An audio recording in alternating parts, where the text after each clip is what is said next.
if I were going to stop somebody in the middle of, say, a time when they felt really depressed, they just didn't want to get out of bed that day, and I could have a snapshot of their inner life, they would be saying some very clear things like, it's not, my life isn't worth it. There's no reason to get up. I scroll through and I see all of the terrible things that are happening in the world. Right there, they're really inducing themselves into a certain state. Somebody who's having a panic attack, they're saying very scary things. Could I get as good at hypnotizing myself into joy as I am into fear, for example?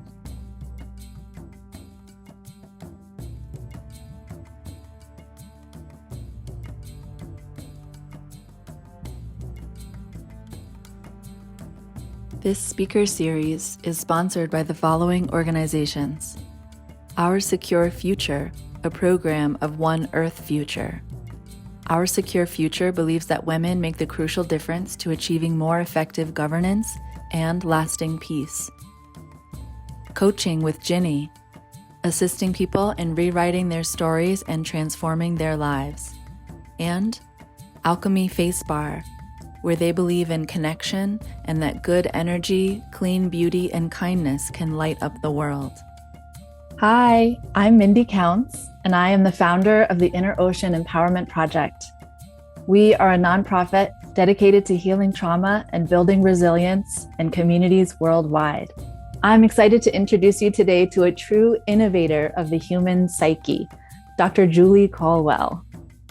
She is a psychologist, the author of 3 books, including The Relationship Ride, the Relationship Skills Workbook, and her newest book, The Inner Map. She is also the founder of the Evolutionary Power Institute. I first learned of Julie and her work after listening to a podcast interview on emotional health and nervous system regulation in relationships. I find her work really, really inspiring, and I think you will too. Welcome, Julie. Well, thanks, Mindy. Thanks for having me. It's great to be here. Aww. Well, so can you share with our listeners a little bit about yourself, maybe a little bit about your background and kind of your work in your words? Sure. Yes. Let's see. My background. Well, I'm going to start. It's a funny place to start that I'm 64, but it seems important here for some reason, because I've been doing this a long time. And I've had the great opportunity to sit for many hours and stand and move around and be in my body with a lot of people for a lot of time. And so it's giving me this great chance to try different things and wonder about all kinds of ideas, and be with people in this way that I feel so honored by it, that I get to see things. I've realized over the years that I get to be part of experiences in the inner world of folks in a way that most people don't. And so anyway, I'm a psychologist, which I appreciate that word so much, because student of the psyche, student of the soul.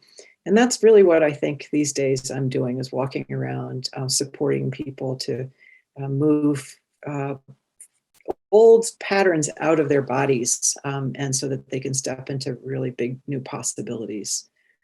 So I do that with my teaching, with the workshops I teach, the books that I've been writing and spreading around. I teach a lot of groups, and I do lots of couples and individual work.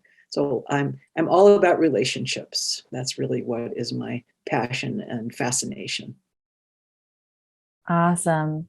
Yeah, and it's very clear how much you love humans. It comes across very much in your work. And can you say a little bit more about what calls you to this work? Why? What is your kind of personal drive behind your work with humans? You talked about it a little bit just a minute ago, but I just want to dive in a little bit more on that.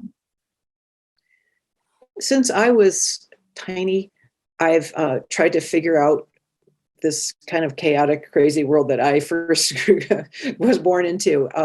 And over time, Well, I remember reading my mother's Good Housekeeping magazine, and there was this one monthly feature, which was, "Can this marriage be saved?" And I just thought that was so interesting. Like, oh, things were on the brink. Things were really bad. Clearly, this was paralleling what was happening in my own family, but I didn't know that. I was like 10 or 11, 12. And then it was this great detective exploration of what was really going on, and then what could you do that would make it better. So that was so fun to think about and read, and basically, again, from my own emotional self, understanding or not understanding what was going on around me, and then finding ways over time of creating form out of chaos. And so that's really what I'm doing with every single person I'm talking to, is trying to see the kind of the picture that they're painting, and then finding ways to create form, especially when I know when I'm looking at them, when I'm sitting with them, when I can relate to them from my own experience, moving out of the suffering that can be so much about life and into something that can feel open and expanded and really a lovely way to live. So that's what I'm doing over and over, is starting with what feels contracted and hard and things seem impossible, and then finding the route out of that into this other realm that we all have within us. So really uncovering the possibility that every single person is walking around with. Mm-hmm. Their unique possibility, would you say?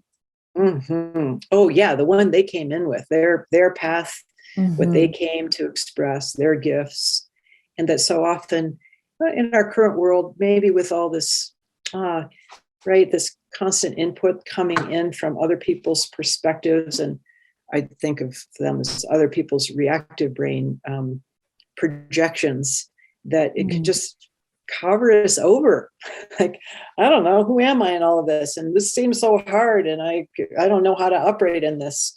So again, helping people find what's really true about them underneath all of that, and also offering people really great tools and practices that are very reliable, so that they themselves can do that themselves, like over and over again. We lose ourselves, we fall asleep, right? We can't find anything about who we really are, and then over and over waking back up and finding out who we really are again. Mm-hmm. Mm-hmm. Yeah, that makes so much sense. And I also hear you speaking a little bit to the cultural messaging that we are constantly bombarded with about who to be, who to become, how to work, the 40-hour work week, all these things that we sort of just start downloading from a very young age. And and it gets really difficult to see who we are underneath all of that. And I think, as you mentioned, people don't typically come to see you because they feel amazing and life is exactly in alignment with what they want. They come to see you because they're suffering. And I'm curious how you see, in particular, the challenges that we're facing in our modern Western world really blocking us from access to who we are underneath. Something that I realized one day, I don't know how old I was, maybe in my 20s or 30s, was that everything that I've ever heard or read, and I love to read as a kid, I love to read now, that everything I've ever read or taken in as information was through somebody else's perspective.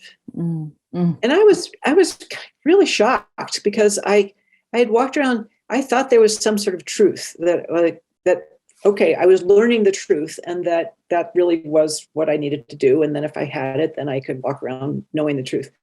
But to understand, oh, wait a second, no, that's somebody else's perspective. And maybe I don't even like them, or maybe I wouldn't respect them, or maybe maybe they had a bad day, and like, for whatever reason, and they were writing this article from that perspective, is quite shocking to me.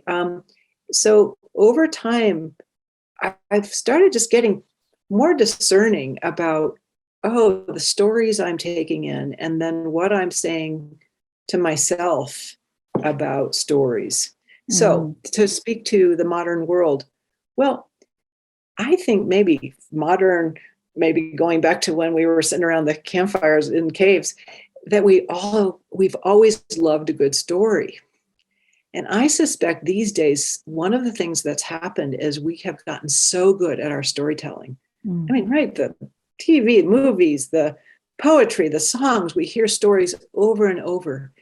And so I don't know in our modern world really about what we've done to ourselves, but I think we've really surrounded ourselves with some very, very scary and upsetting stories that Mm. we seem to delight in telling over and over again. Mm. So I would say that's one of the main challenges is that we're bombarded by these, I think of them as reactive brain um, referenced and informed stories Mm-hmm. that from a threat response comes so much of what we say to ourselves and to each other. Of And we course. talk about it. We have whole entire podcasts about it. We do all kinds of to say these things over and over. So I think we really have gotten ourselves very hypnotized into some Mm. pretty dire stories. Mm-hmm. I think that's a lot of the source of the suffering that people are walking around with these Yeah. days. Yes. Well, and I love the way that you call that the stories, I really like that. I say projections a lot, which I know we're talking about the same thing, but It's with the same thing, stories, yeah. it's Mhm. almost like it reminds us a little bit more of that degree of separation. A story is a story, it's a little bit separate from us, who we are in this moment. And I feel like that it's so true. And it's so liberating to recognize. You're so wise for having recognized at such a young age that everything that you were downloading was from someone else's perspective. And mm-hmm. Thank you. I don't know that I ever thought of it that way as much as, oh no, what do I do? I mean, I don't. Yeah. This is strange. I don't know where Mm-hmm. that leaves me then, and how do I handle that?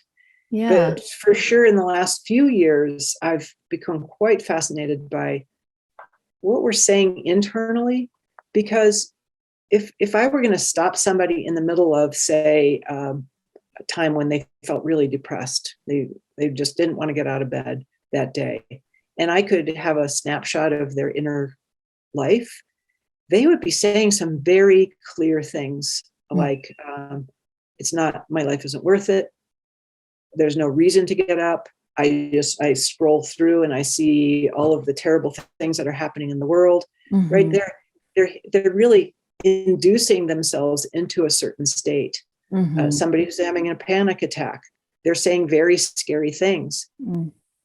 Now, what I realized though was, oh, if we can do that, well, couldn't we do that for, right, all the other Right. things? Like, Yeah. how about appreciation? How about joy? Could I get as good at hypnotizing myself into joy as I am into fear, for example?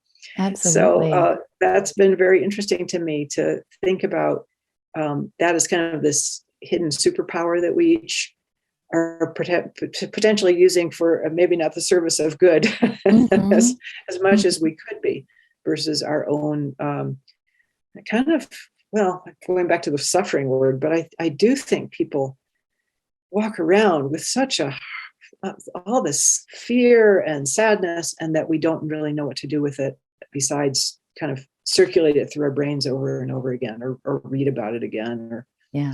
talk about it. Yeah. Well, and I think about just the amount of unpacking those stories, or even just the recognition, the moment of recognizing that you have bought into something, either self-created or, from messaging from the culture or the world. But, it takes a lot of energy and resource and time, which people don't generally have a lot of these days, to sit in their psyches and to tease out what's mine, what's theirs. And so I'm curious what you would say to somebody who feels like, oh my gosh, I don't have the time, I don't have the energy, I don't have the resources, and they're just they're bought into the train car because they don't know that anything else exists, or maybe they have this little glimmer in the back of their mind where they think, I know that there's another way, but I just don't have access to finding that right now because I kind of get to work and I've got 3 kids and I've got all this stuff going on. So I'm curious what you would say about that, because it is our kind of modern conundrum with being so busy. And I agree with you. I think that we're incredibly brilliant as humans and we have so much capacity.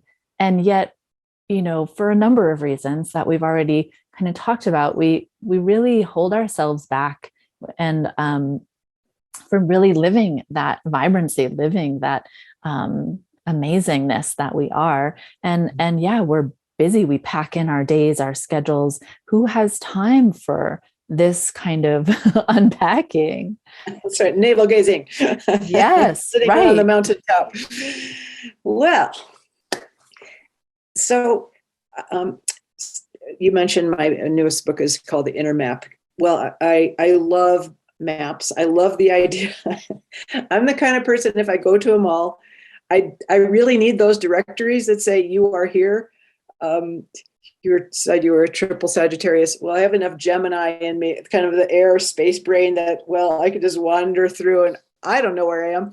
So I like a good map. If I know where I am, I can sort of sort through where I want to go. Mm-hmm. So when I hear you talk about we're so busy and there's so much to do, and yeah, I know, except that I also hear in that what I think of as reactive brain. Mm. And I think reactive brain is just a little tyrant. I see reactive brain as like this little figure sitting on my desk that just is shaking my fist. They're shaking its fist at me and saying, see, you don't have time. There's too much to do. You got it. So reactive brain, there are many qualities of reactive brain. It's basically stress brain. So anytime we've detected that there's a threat around us and our survival depends on that. I mean, we'll drive a car. Well, we better be in somewhat of a reactive response because we have to be ready to turn something, turn fast or brake or whatever. But once we're in reactive brain, our thinking is very determined by those states of consciousness, the fear, the anger, the sadness. So reactive brain, because it's about survival.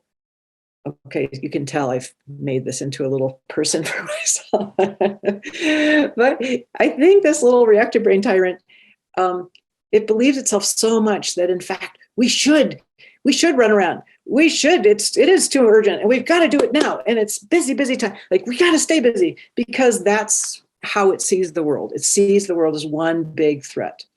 And so then we got to run around and fight it and run away from it. And anyway, are you getting reactive? Yeah. Because I am. I can feel it. I can feel the desire to, right? It's very familiar. Mm-hmm. And so there's this wonderful book that I'd suggest to your listeners called The Open Focus Brain. This man named Lester Fehmi, Fehmi, wrote this book, I don't know, 20, 25 years ago. And he talks about narrow focus and that much of the time we are narrow focus and we're looking for what's wrong.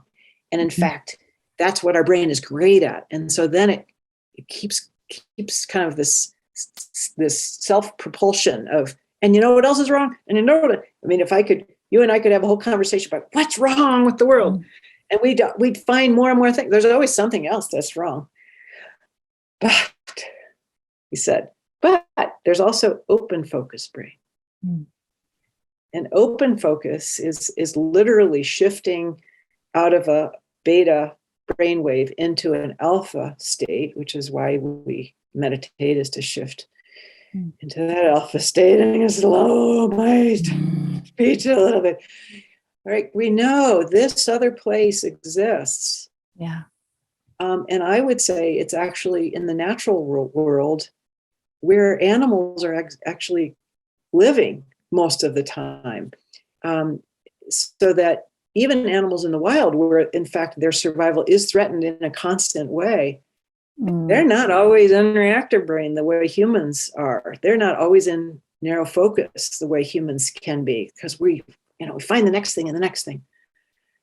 So shifting and kind of pulling the little tentacles of reactivity off so that we can remember our natural state is joy. I totally believe that. Our natural state is this open, expanded place. When you're looking at the clouds and it's a beautiful day and you can hear the birds singing, right? That there's our body. There's who we naturally would be if we weren't bombarding our minds with these other inputs, including our own that we start getting stuck in. So reminding ourselves, or even this might be a brand new idea for some folks listening, that joy is our natural state. And I'd say our birthright.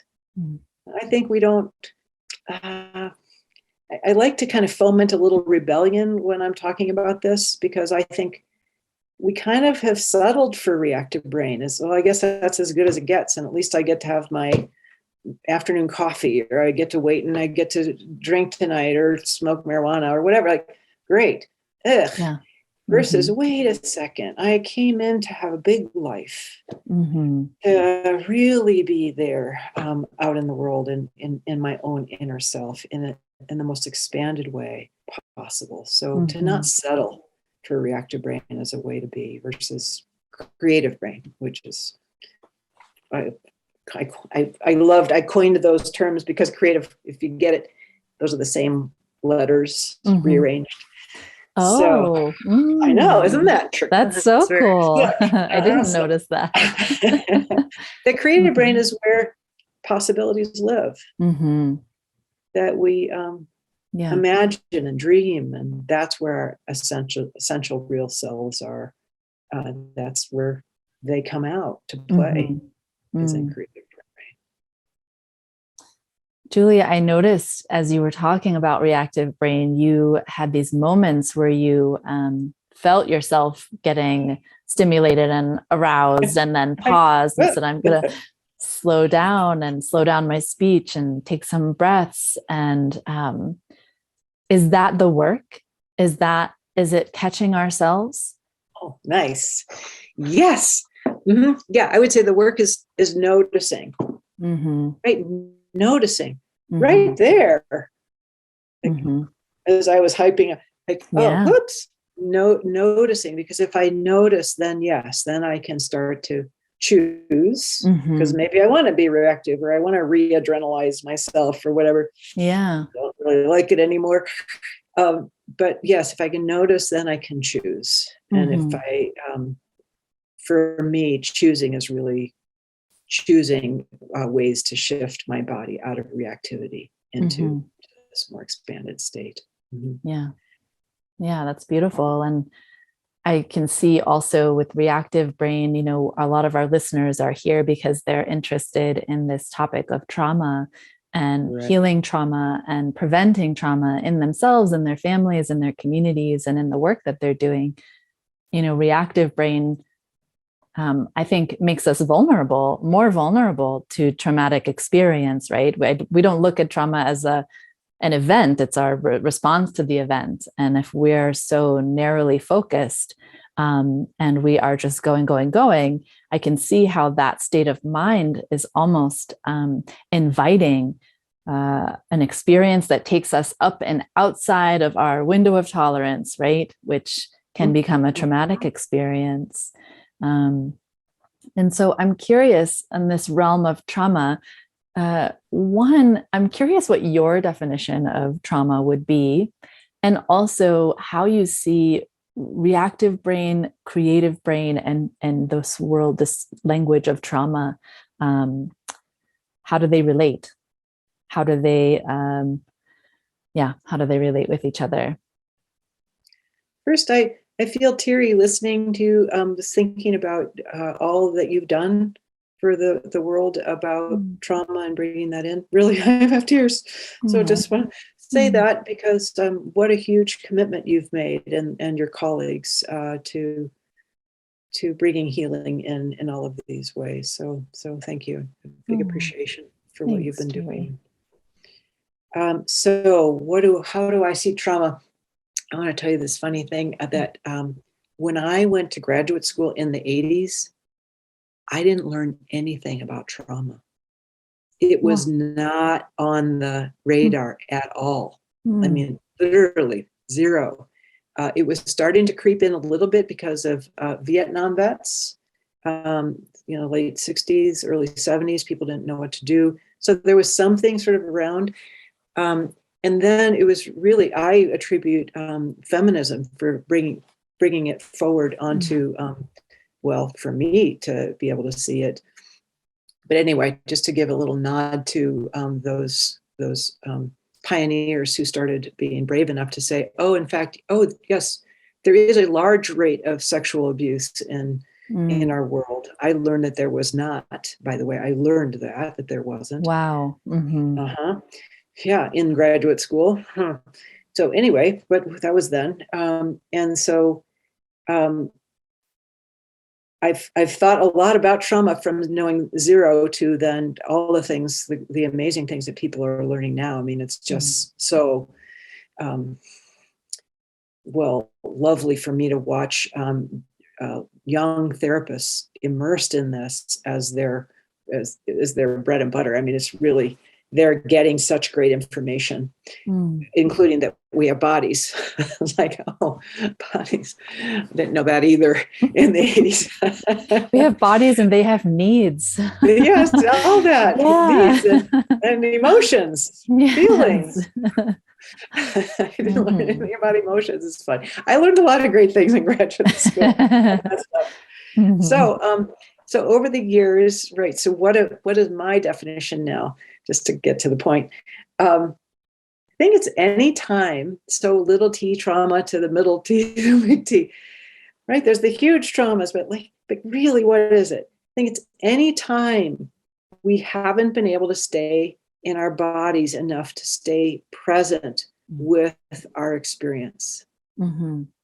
So that means it could be those times that of being a teeny kid and it was too much and I didn't know how to have a feeling. And so, right. I mean, so everyone has that in their bodies. Yeah. But to me, it's not being able to stay present with my emotional, bodily, physical experience because I feel too overwhelmed by the depth and the intensity of that emotional experience. Now, for sure, I would add in, and we believe that our survival is threatened, and we feel helpless in the face of that. So can keep loading those other variables to add to create more and more of a bigger T. But anyone I work with, really, and of course, there's all the people I don't work with. Maybe they're fine. So that'd be great. But anybody I work with has emotions that they haven't been able to access. Yeah. We didn't even have that language till I'd say even, I don't know, 50 years ago, we maybe started thinking and talking about emotions, but we're just now getting smarter about how you have emotions, how you move emotions through. And this is brand new stuff into our species. People have done what we've done all along, of course, but to talk about the emotions and to know where I'm feeling them, where do I feel sadness? Oh, in my chest. Oh, if I put my presence and attention on that sadness, it's actually going to support it to shift out of my body. I mean, that's, at least in my world as a psychologist, I mean, that's brand new. Of course, many cultures have done that all along. But I do think we're just getting smarter about the technology of that, of how do you actually do that? How do you help people recover from the trauma, how whatever magnitude that is of not being able to feel an emotion and move it out of our bodies. Yes, thank you for sharing all of that. And I'm curious also what happens when we are not present. Where do we go? What do we do when I something know, where are happens? we? Yeah, Where do we and go? how does one even know? Because again, we're back to the story. And so if presence is the indicator that you are having a traumatic experience because you have lost presence with what's happening now, how do we know that, and what does that look like? I mean, I immediately think of things like dissociation and fragmentation, but on a really practical level, what does that look like? How would someone know?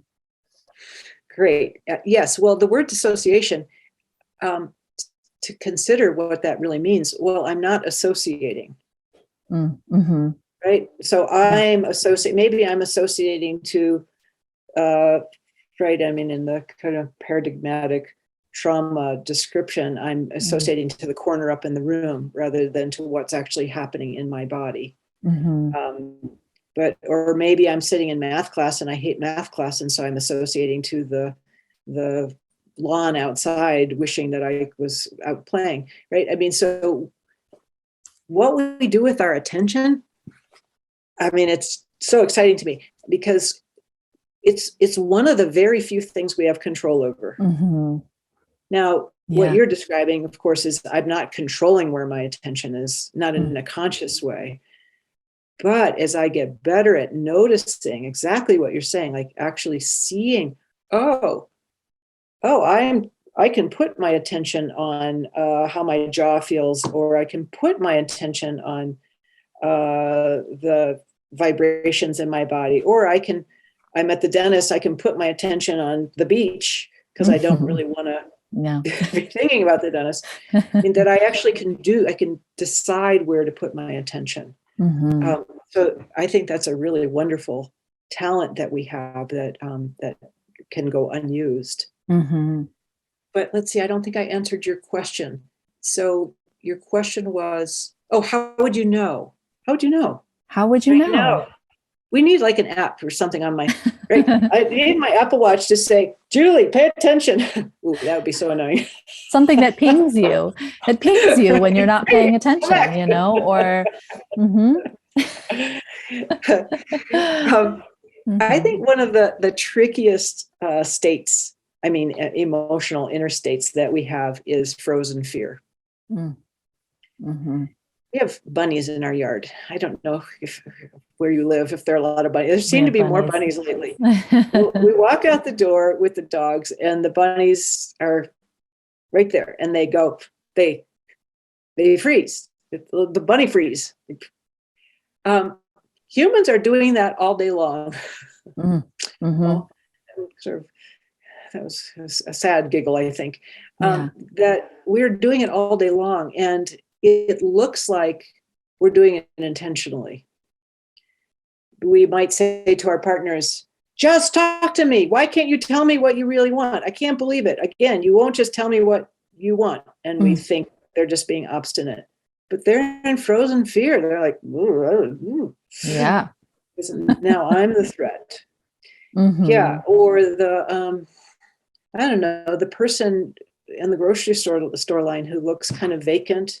Yeah. Like, where are they? Well, they may very well be in frozen fear. I Mm-hmm. think it's kind of like our bottom line threat response. It's the fight, flight, freeze that I'm sure your listeners are very Yeah. aware of. Well, that freeze response is a tough response. It It's is a because great response because yeah. it's like it's the ultimate. It's the thing that we do before, well, because we're preparing to die, but like, Right. it's shooting all these great hormones through our bodies so that we won't feel as much pain or whatever. But Mm-hmm. it's hard to disrupt it, and it's really hard to know that we're in it. How Mm-hmm. do I know I'm frozen? Mm-hmm. Yeah, because we can So just get up and go to work we because just we keep have to. going. Yeah. We think it's going to be something like a really obvious state, like a big trauma, but it's actually very, very insidious, I think, and can be happening on such a subtle level. And yeah. Yep. Exactly. Mm-hmm. So that if I ask somebody, because one of the ways, part of the language that I use is, what are your sensations right now? Oh, it's Mm-hmm. always good. Like right now, I can actually remember I have sensations, like right there. Like I was out to you Yeah. with my attention. Oh, okay. And that if I can't tell what my sensations are, that's a great indicator. Like, no, I'm fine. Right? Oh, Yeah. I'm good. Oh, I'm kind of tired. So Mm-hmm. there's like a tip that to wonder about sensations regularly, maybe in a day. Maybe that Mm-hmm. could be another thing on my watch. Like, what are your sensations? But if I know what my sensations are, I'm coming in and I'm actually aware. That's where my presence is Mm-hmm. internally. I can notice what's going on. If I can notice, then I can interact with the world in a whole different way. I'm not just reacting. Yeah. I'm responding. I'm choosing my responses in a much more thoughtful, conscious way. Mm-hmm. And back to having that control, some control over There's yourself and your control, stories and all of that. right? Mm-hmm. Humans, we seem to really love control. And so, Mm-hmm. I have a yoga teacher who says, why do you want to control other people if we can't even control ourselves? So here's, to Mm-hmm. be able to actually use the control we have, Mm-hmm. specific to where is our awareness right now? And Mm-hmm. are we willing to have a body? Mm-hmm. We're willing to sort of, Yeah. oh yeah, it turns out I do have a body. That means it Mm-hmm. probably needs some attention. Yes. Well, and as you just expressed so beautifully, we're all out. We're all out. We're paying attention to the outside world so much more than we're paying attention to our inside world. And I think, part of that is we've downloaded the story that that's how we're supposed to be. Right? Also, sometimes the body can be a scary place, especially if we have unresolved trauma and things like that. But one of the things that I work a lot with people on is recalibrating that percentage of how much we are out and how much we are in. And Right. and first noticing, when I first started doing some of the somatic work years ago, it was like that out in awareness. I was like 95% out most of the time, tracking other people's Right. needs, Right. Vigilance. absolute Yeah. vigilance, and maybe 5% awareness on myself, to the point where I would be like, oh my gosh, I have to pee. And I've probably had to pee for the last hour. It's like, that is how I know Right. I'm all out. And it's one of my cues for me even now. If it's like all of a sudden there's an urgent thing, it's like, oh my gosh, how long have I been in that state?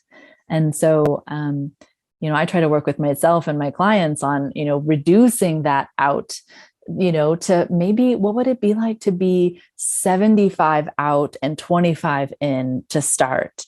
What would it look like to be 50-50? What would it look like to be 25 in? I mean, sorry, 25 out and 75 in, Yeah. What would that look like? And I think part of it is, yes, the healing work has to happen to make the body a safe place to be. And also permission, finding the reward for being more available to ourselves and our sensations, knowing that there's a reward. I think we're more likely to want to explore that terrain, the healing, the reward, having more control over our world, our stories, and things like that, I think is such a gift. Yeah. Well, and I'm thinking about women and our orientation to relationship and connection. And of course, don't mean to overstate, but just to kind of put that in there, that tends to be often true. And so that by staying out, we can be monitoring that. And are you okay? Are you really okay? Are you sure you're okay, Mindy? Like, I don't know. Right. So to celebrate that about us, that's so important. But yes, that then can be kind of a compulsion to be out there. And one of the things that we teach, this is actually, it's kind of like what you were just describing. Katie Hendricks talks about that, is where we loop our attention. So are we out looped? Are we in looped? And that, so to learn to in loop more, and people listening to this might want to do it right now and actually give themselves that little moment of in looping. And then also to know there's this cool thing that we can do, which is I can have my attention out there to you right now, Mindy, and in loop at the same time. Mm-hmm. That's like to be able to do that so that I don't have to just, okay, well, how's Mindy doing now? But, okay, all right, I'm here. I can still pay attention to you. I'm still in relationship with you. And I can be in here also. Yeah. And I want to add something else that I was doing a fishbowl coaching session with someone a couple days ago. And we were talking about this and how much she's out. And I can't remember what she said, but some version of, oh no, I don't really know if I want to come back in here. I said, well, I have decorated my inner living room very well. And I wonder if you might want to do that too, because currently my inner living room has this lovely waterfall that kind of changes colors and this very comfortable couch. Anyway, so just an idea for the folks that are listening. It can be a scary place in there, but you get to decorate it however you want. I love having a nice, cozy place to go can feel really good. Yes. And what a great tool, to give our listeners that you get to add things into your interior living room right? That bring you comfort. You don't have to ask for anybody else's input. Yes. I love that. Oh, yeah. What a gift. Mm-hmm.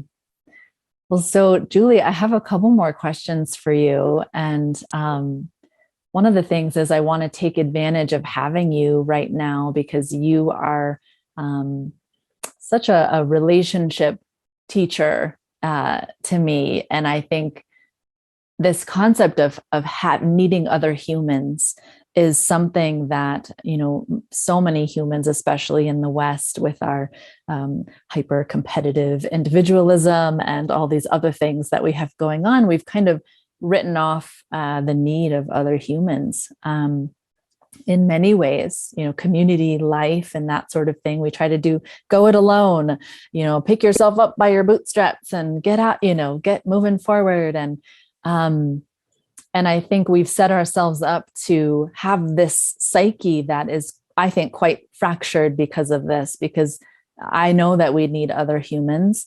Granted, I know a lot of our traumas come from being in relationship with other humans. And so sometimes on the healing journey, I think having other humans involved might not be appropriate, or very select humans are more appropriate than rather just diving into your family or what have you. Right. But I'm curious, one, will you say, why do we need other humans? Given all of your work and all of your research, why do we need each other? And specifically, where do humans really need each other on the healing journey? When it comes specifically to trauma and healing those deeper wounds that keep us from really feeling ourselves and having that inner loop like we were just talking about. Yeah, why are other humans important? And when are they important?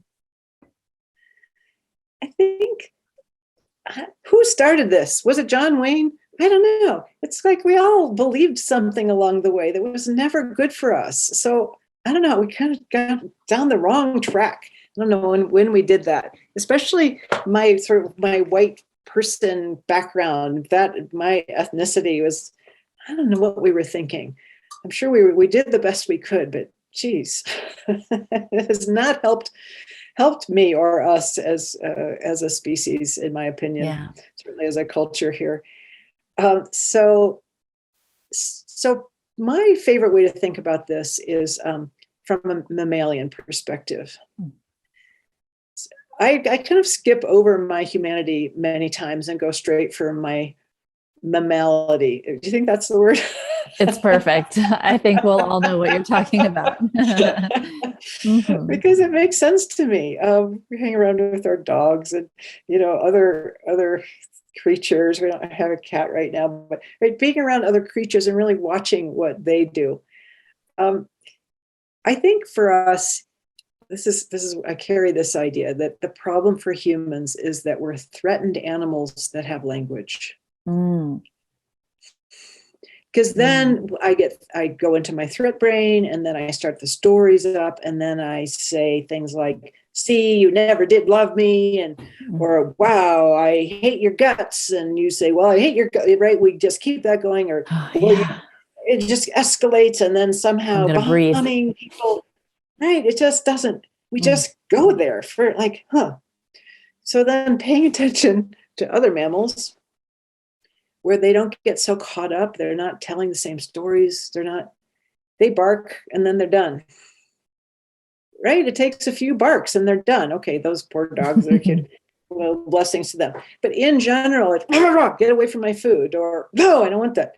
And then they're done. It's over. But we just keep it going. Mm-hmm. So why do we need other mammals? Well, because it's nice to have warm-blooded skin to skin contact. It really soothes us at the most basic level that we have.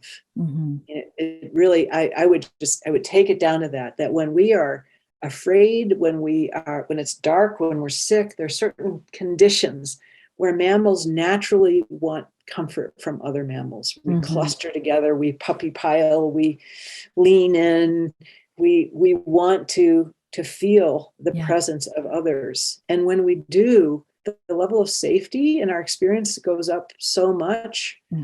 We can relax in such a profound way, lean back. That is then when we have access to our most creative beings. Because we don't have to be monitoring that outside. Right. We can be like, okay, great, I'm with my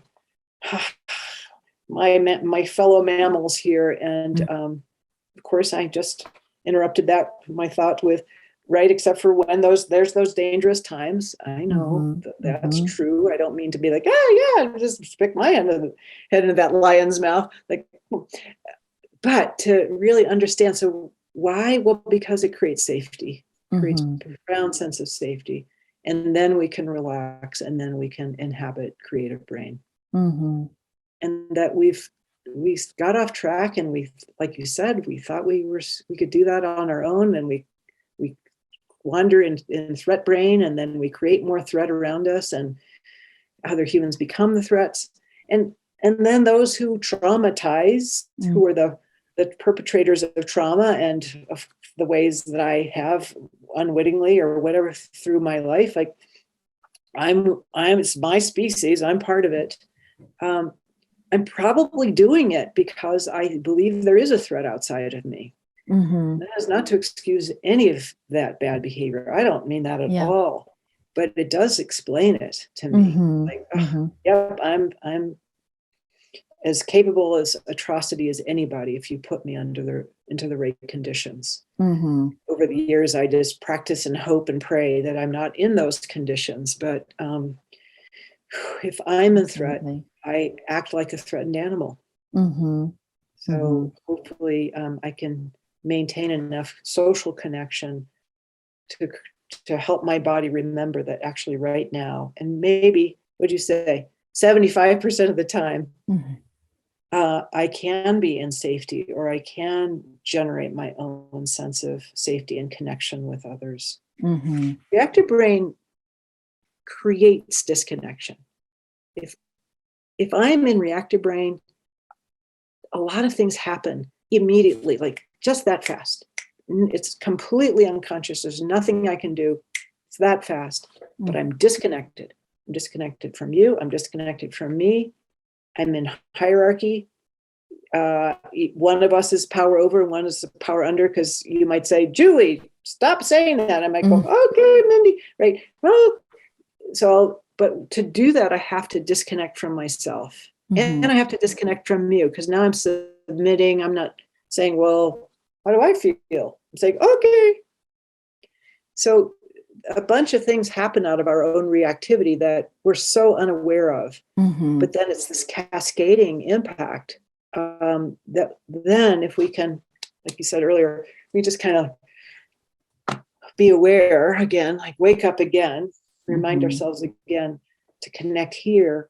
that enables me to connect there back to you again, coming back into collaboration and connection, power with. It's another place where now we can actually co-create. We're not doing some sort of hierarchical relationship at that point. And I hear in your reactive brain, I also feel in myself that sense of duality, the sort of the unhealthy aspect of duality to an extreme, where we feel so separate from each other. And then I feel like it gets even harder to be closer with other humans or other mammals. And yes, and it's something that happens in relationships frequently, and it's very confusing. Well, of course, relationships, I mean intimate relationships. It's very confusing for people because here's my beloved, we're so close, it's so great, we're so in love, yay for us. And then something happens where it triggers that threat response, and immediately my beloved becomes my enemy. Yeah. And there's nothing we can do about it. That's a brain action to say, threat, you are the threat. You said the thing, you're the threat. But it's so confusing because, 5 minutes ago, we were all connected. There was no threat. And now you're my enemy. It's very confusing for us. Yeah. Because what's true? Well, really what's true is my state changed. That's what's true. But then if I can shift my state back again, you will be my beloved again. I'll change, and that allows that shift to happen. But that really messes with people. We don't understand. The truth is the real you just sort of showed itself. Right. Now I know who you really are. I can't trust you after all that stuff that we do. But it's back to that mammal under threat response. Mammal under threat response. Yes. Under threat response. That sounds like a good acronym, but yeah. Well, and Julie, I agree with you. I think that we really need other humans. I think our mirror neurons, all of these things about ourselves that really speak to our need for other beings. And I'm curious what you would say to someone who maybe doesn't have access to other beings. Maybe they're single. Maybe they haven't historically had the best relationships, intimate or otherwise, with other humans. Maybe they're disconnected from their family. And I'm just curious what you would say to them. How do you bridge contact once there has been possibly trauma with other humans and we feel so separate? How do you bridge contact again? What a great question. For somebody who's at the extreme end of what you were just describing, I'd say it's about building relationship over time. So that could start with a plant. I mean, it really could. I can have a relationship with my plants. I can talk to my plants. The research is showing us that the plants are talking to us, like they're singing, all kinds of things happening. And so to start to cultivate that with something as simple as another living creature. And a plant is a great start. Yeah. We could then move up. I never had a relationship with a turtle or a reptile, so I don't know how satisfying that is. I have. It's very satisfying. It is that. Well, there you go. See? Which one would you recommend? Oh, gosh. I mean, I think pets in general are a really special bridge. I know for myself, when I was a teenager, I moved out and I got a dog.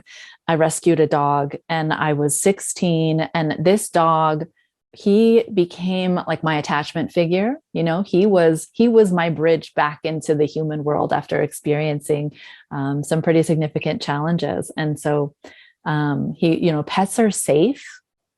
And you do have to let them be animals, though, sometimes, and not just completely indoctrinate them into the world of humans and anxiety, because they will be like little storage containers. And I could always tell when I was feeling super anxious because my dog would start, behaving in very weird ways. And so pets, I think, are a great bridge. Yeah.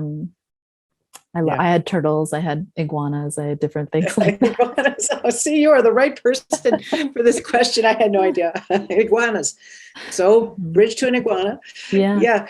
Right. Well, and I love what you just said about your dog then showing when you're anxious, because going back to the how do we notice question, Yeah. to be able to see that, to see, oh, wait a second, they're reflecting me and my anxiety. Oh, can I calm myself down?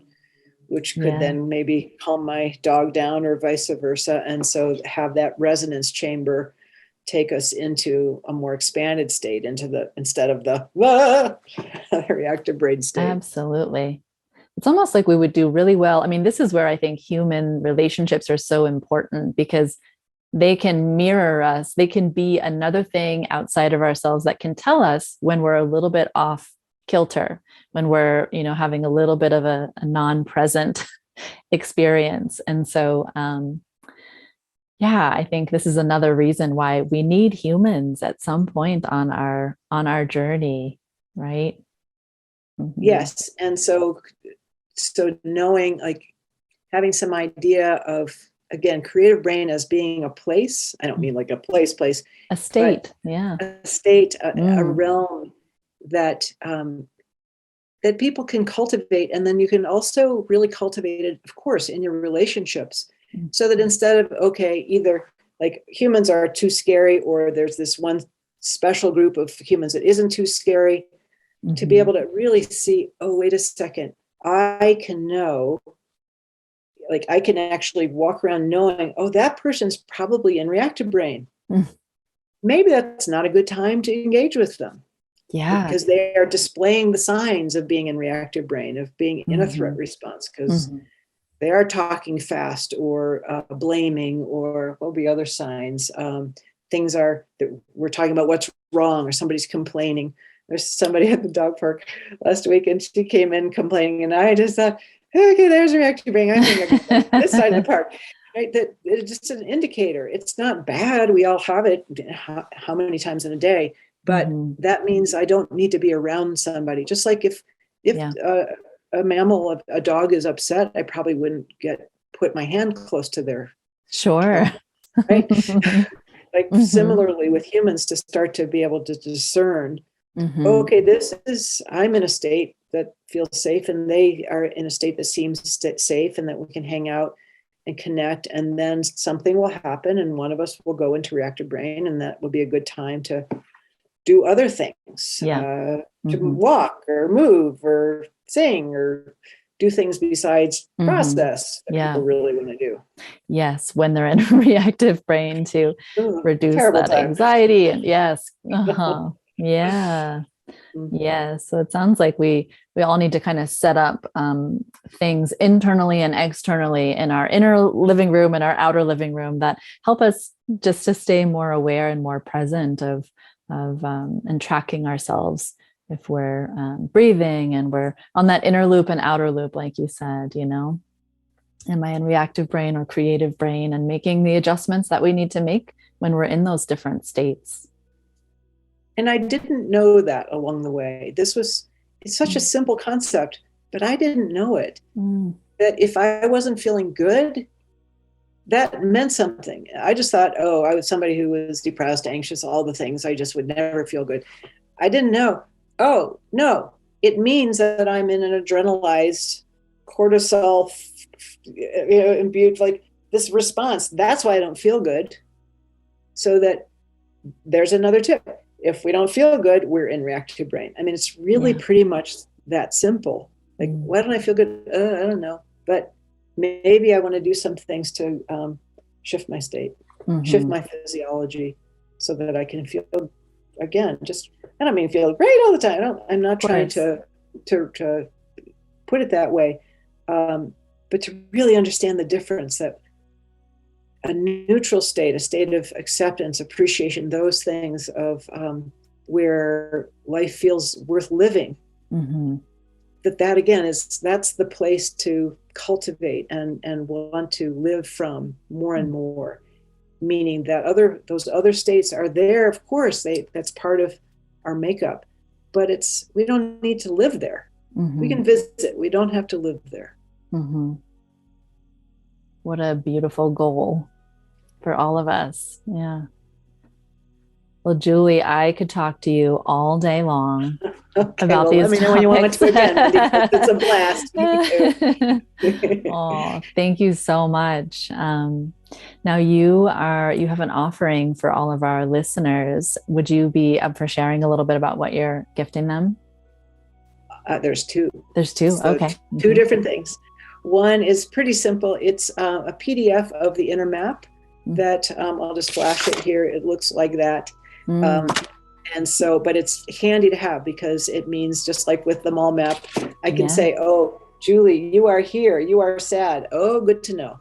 Or, oh, great, I'm in love, whatever. So that's one. The second is a meditation, an audio that I did a while back. And a client of mine who I've known a long time said, you've got to use that. You got to spread the word. So here's my chance. Because she says, I use this over and over. And so that's a meditation about how to move from reactive brain into creative brain. I mean, it's an actual guided walking through so that I will support you to shift your state. So that's the second. Perfect. Oh, what a gift. Thank you so much. And thank you so much for being here and just diving in with me. And I'm so grateful to know you and grateful to know that you're working your medicine out in the world. And yeah, thank you, Julie. So Julie, for people who are interested in finding you and learning more about your work, what would be the best way for them to find you and sign up with you and get to work with you in some way? Probably go to my website. It's juliacolwell.com, Colwell. People call me Julie. I confuse them, but my website's Julia Colwell. They can also go to our organization's website, evolutionarypowerinstitute.org.